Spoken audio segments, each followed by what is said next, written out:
Hello students, ray optics class 12 chapter number 11। इसके लिए हम लोग इसका पार्ट ए जो था जिसमें हम लोगों ने स्टार्टिंग के 4 पॉइंट देखे थे, जिसमें प्रकाशिकी के बाद में प्रकाश का परावर्तन, इसके बाद में हम लोगों ने दर्पण को देखा था और 4th पॉइंट था दर्पण से संबंधित महत्वपूर्ण संबंध और सूत्र, और इसके अलावा कुछ क्वेश्चंस थे।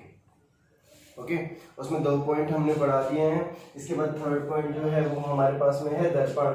इस दर्पण के बारे में हमें पढ़ना है। लेक्चर नंबर 3 है। न्यू क्लासेस में आपका सभी का स्वागत है।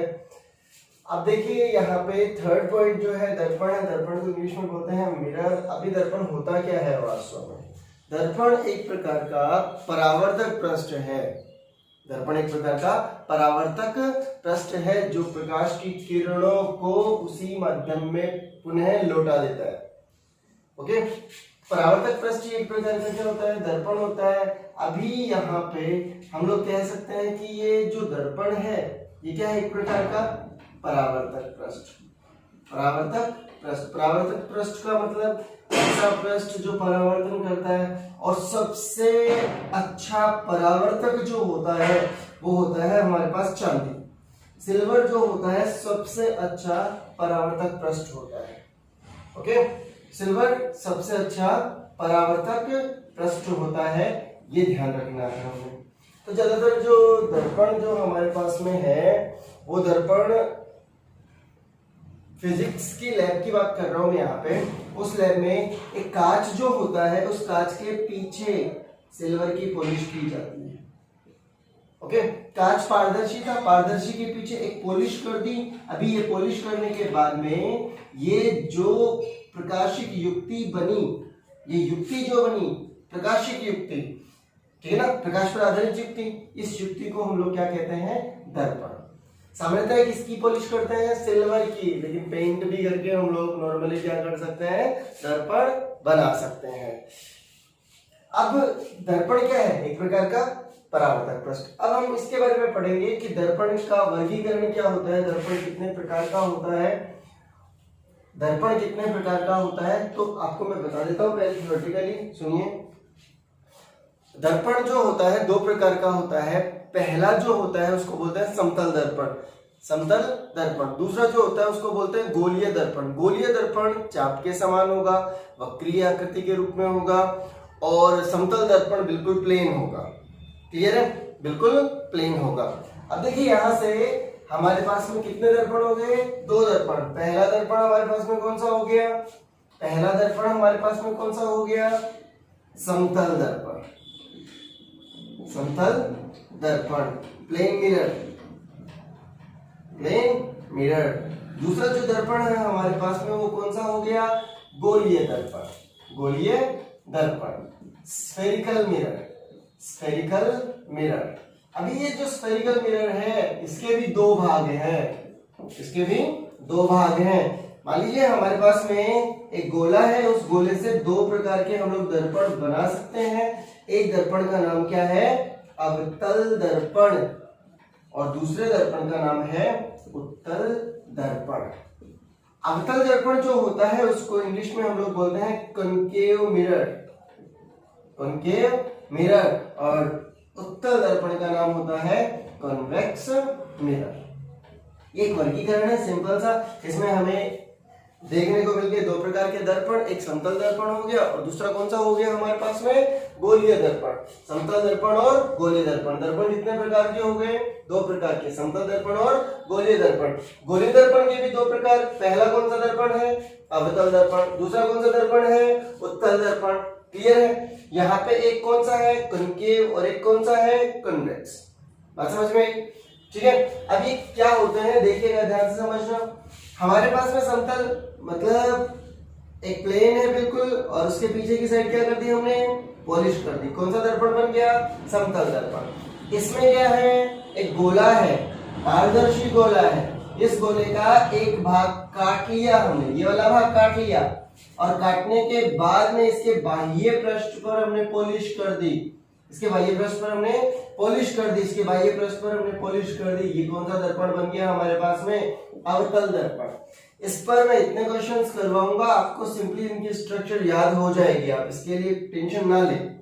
ओके, दूसरा जो है उत्तल दर्पण, ऐसे ही हमारे पास में गोला है और इस गोले का ये भाग काटा हमने और इसके आंतरिक पृष्ठ पर हमने क्या कर दी, पॉलिश कर दी। इसके आंतरिक पृष्ठ पर हमने पॉलिश कर दी। ये कौन सा दर्पण बन गया हमारे पास में, कन्वेक्स। ओके, उत्तल दर्पण। सामान्यतः देखो सीधा सीधा पता चल रहा है, समतल दर्पण जिसका यहाँ पे तल जो है वो प्लेन है, एक जैसा है, इसमें क्या है, वक्र के रूप में है। वक्र कौन सा वक्र है, वक्र मतलब किस प्रकार की आकृति है, किसका भाग है, एक गोले का भाग है। क्लियर है, वक्र जो हमारे पास में है ये एक गोले का भाग है और इसीलिए इसको क्या बोला गया है, गोलीय दर्पण। और गोलीय दर्पण कितने हैं, दो, अवतल और उत्तल। आप सबको ये बात समझ में आई, वापस से बता देता हूं। दर्पण कितने प्रकार के होते हैं, दो प्रकार के, समतल और गोलीय दर्पण। गोलीय दर्पण के भी कितने प्रकार होते हैं, अवतल दर्पण और उत्तल दर्पण। यदि किसी गोले का एक भाग काट लिया जाए और काट के उसके बाह्य पृष्ठ पर, गोला कैसा होना चाहिए, पारदर्शी। यदि किसी पारदर्शी गोले के एक भाग को काटकर उसके बाह्य पृष्ठ पर पॉलिश कर दी जाए तो उसे कौन सा दर्पण बनता है, अवतल दर्पण। यदि आंतरिक भाग पे पॉलिश कर दी जाए, आंतरिक भाग में पॉलिश कर दी जाए तो कौन सा दर्पण बनेगा हमारे पास में, उत्तल दर्पण। ये हमारे पास में दर्पण हो गए। दर्पण तीन हो गए एक तरीके से, समतल, अवतल और उत्तल। समतल, अवतल और उत्तल, तीन प्रकार के हमारे पास में दर्पण हो गए। क्लियर है, वास्तव में कितने प्रकार हैं, दो प्रकार। गोलीय दर्पण कितने प्रकार के हैं, दो प्रकार के। पहला कौन सा है, अवतल दर्पण, उत्तल दर्पण। समझ में आ गई सभी को बातें। ओके, आगे चलते हैं। अब दर्पण से संबंधित कुछ महत्वपूर्ण परिभाषाएं आएंगी, इन परिभाषाओं को हमें समझना है। क्लास 10th में भी दर्पण से संबंधित परिभाषाएं थी, बहुत सिंपल बातें हैं, लेकिन बात यहाँ पे ये है कि आप इसके बाद में अपवर्तन पे आओगे, अपवर्तन पढ़ोगे, उसमें लेंस आएगा। सबका आधार दर्पण से संबंधित महत्वपूर्ण परिभाषाएं हैं।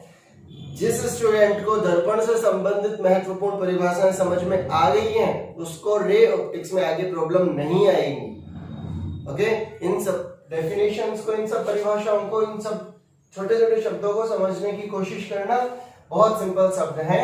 तो यहाँ पे दर्पण से संबंधित